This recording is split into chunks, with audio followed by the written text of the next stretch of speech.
எனக்கு இறைவனோட அருள் கிடைச்சிருச்சா இல்லையா? நான் செஞ்ச இறைவனுக்கான வழிபாடு சரியானது தானா? நான் இறைவன்கிட்ட நெருங்கி போயிட்டேன்னா இறைவனுக்கு பிடிச்ச மாதிரி இருக்கிறேனா? இதை எப்படிங்க தெரிஞ்சுக்கிறது?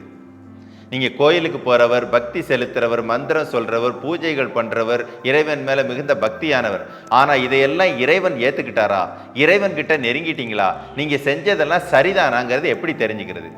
எப்பொழுது உங்களுடைய சுபாவத்தில் அமைதி பெருகி நிற்கிறதோ, எப்பொழுது உங்களுடைய செயல்பாடுகளில் ஒழுக்கம் நிறைந்து நிற்கிறதோ, எப்பொழுது உங்களுடைய செயல்பாடுகளில் தூய்மை நிறைந்து நிற்கிறதோ, எப்பொழுது உங்களுடைய செயல்பாடுகள் பிறருக்கு துன்பத்தை தராத வண்ணம் இருக்கிறதோ, அந்த குணம் உங்ககிட்ட வந்துருச்சுன்னா நீங்க செஞ்ச வழிபாடு இறைவன்கிட்ட போயிருச்சுன்னு அர்த்தம். உங்களை இறைவனுக்கு பிடிச்சிருச்சுன்னு அர்த்தம். நீங்க செஞ்ச அத்தனையுமே வெற்றிகரமாக முடிய போகுது. உங்கள் வாழ்க்கையில் ஒரு முழுமையை பார்த்துட்டீங்கன்னு அர்த்தம். இதுதாங்க சத்தியமான ஆன்மீகம்.